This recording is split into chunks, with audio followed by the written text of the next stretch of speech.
lampang ania mi compound na turin uivul su ti ania achan chin hi ngun takin longai thladon nia ole thlir tu te in zawa in chibeile vek ole hei tun tum chu ui khwa kherna lampang ve thung aron ti don nia hei hi ui nei kan omani chuan thlir tu te zinga kan fim khur le zual angai don viawin arin oma mi compound na turin uivul su ti ron ni le riap maya hei hi a thakhop maya ui hi chu mitin du hi ni deuh tlang puya e baka security ya inveng tu ate hian an tha em em a misual laka te hianin min chantu pakhat hian ni ve a mihring ang chia kan enkol an ni ve boka chu wangin uivul kan omani pon hei hi kan fim khur le zual angai don hle in ka hria a hei wanga ron ti kani a keipo hi ui ngai na em em kani a ama ro chu tuna khwa khir an ti hnuah hian chuanin han vul hi ain tharun om viawa in han khung char char la hi an khong ai thlak om ve viau thina chu wangin ui nei te po kan kai chuak ani chuan kan len pui ani chuanin anin thiar don pon khomokil bolhlo paina lampang emo side drain nei na lam te in thiar tir hram hram ni ila hei an ron tar lan ang hianin a e hmuwa a ek lai hmuwa thla an lak chuanin a thla tu te khanin hlo zanga kha an nei dei don ni maya hei hi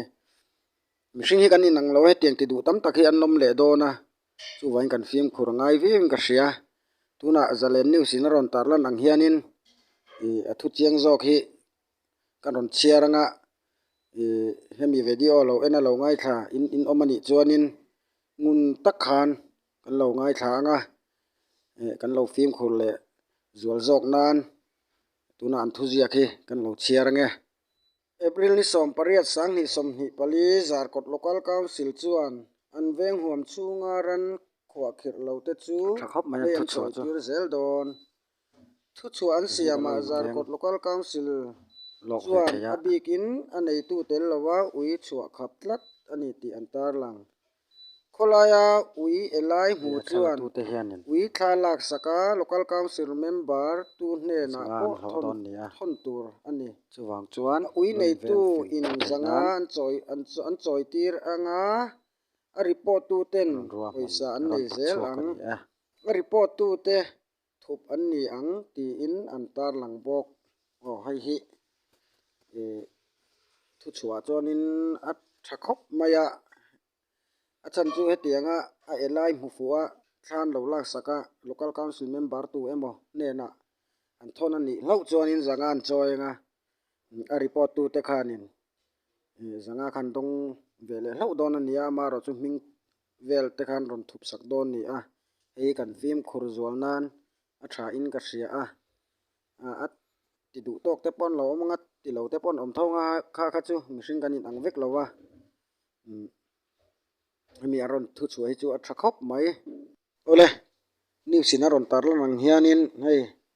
election duty a chuak a thi ti ani a April ni khat sang ni som ni pali dar khat le minute li pm April ni som pakwa sang ni som ni palia Lok Sabha MP in thlan lo om tur atana duty tura second air battalion khozol atanga saitwal hunaya kal havildar f zosia chu tukin ni khat thali sang ni som ni pali khan saitwal damdoi na boral saitwal police atanga pengwarna thudon danin f zosia te hi saitwal dc office nuya anin kula thok lama har satna anei awang in tukin khan damdoi ina hruai ni in damdoi in thlen pui ani hnuwa boral f zosia hi ailong khochuak ni ma se hun engemaw chen afa tenen an chen to na khozola an chen na vo in hian panpui ngal ani ole poithin khop maya aboral ta akalsan chung te an leina tom hle maya lalpan ompuin thlamuan mol ro se ti kha karon soidu a ole thlir tu te khati zong kha ni le phot mai se in zawa in mang tha le vek ule